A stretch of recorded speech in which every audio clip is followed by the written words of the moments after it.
Esther chapter 2, New King James Version.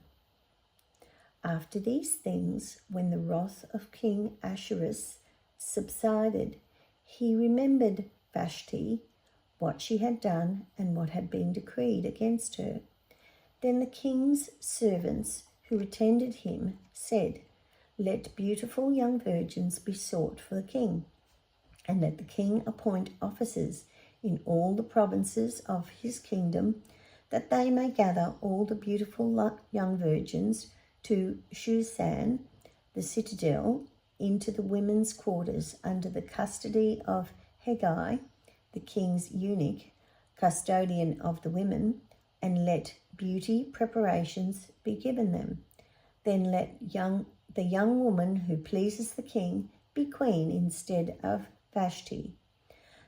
This thing pleased the king, and he did so. In Shushan, the citadel, there was a certain Jew whose name was Mordecai, the son of Jair, the son of Shimei, the son of Kish, a Benjaminite. Kish had been carried away from Jerusalem with the captives who had been captured with Jeconiah, king of Judah, whom Nebuchadnezzar, the king of Babylon, had carried away. And Mordecai had brought up Hadash, that is, Esther's, his uncle's daughter, for she had neither father nor mother. The young woman was lovely and beautiful. When her father and mother died, Mordecai took her as his own daughter. So it was, when the king's command and decree were heard, and when many young women were gathered at Shushan, the citadel, under the custody of Hegai, that Esther also was taken to the king's palace, into the care of Hegai, the custodian of the women. Now the young woman pleased him, and she obtained his favour. So he readily gave beauty preparations to her, besides her allowance. The 7 choice maidservants were provided for her from the king's palace, and he moved her and her maidservants to the best place in the house of the women.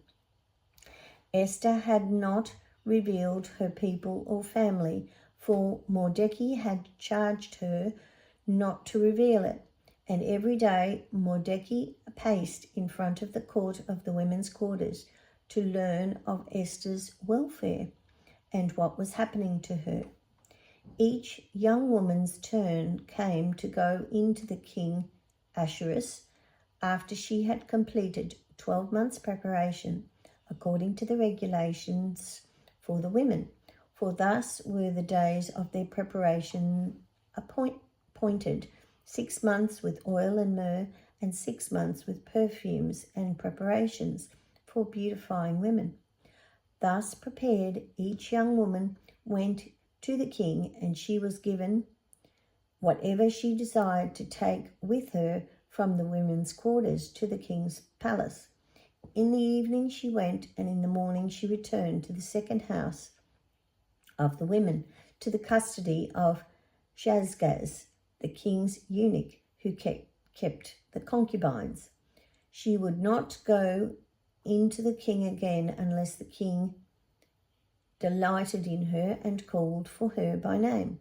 Now when the turn came for Esther, the daughter of Abihail, the uncle of Mordecai, who had taken her as his daughter to go into the king, she requested nothing but what Hegai, the king's eunuch, the custodian of the women, advised.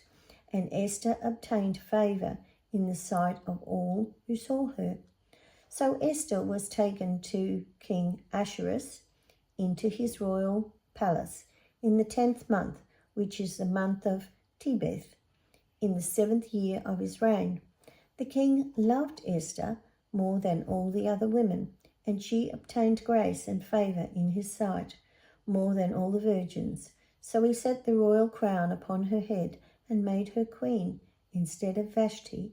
Then the king made a great feast, the feast of Esther, for all his officials and servants, and he proclaimed a holiday in the provinces and gave gifts according to the generosity of a king.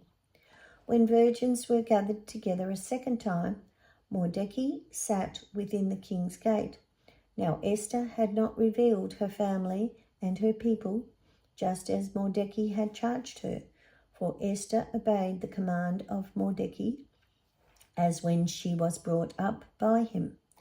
In those days, while Mordecai sat within the king's gate, two of the king's eunuchs, Bigthan and Teresh, doorkeepers, became furious and sought to lay hands on King Ahasuerus. So the matter became known to Mordecai, who told Queen Esther, and Esther informed the king in Mordecai's name.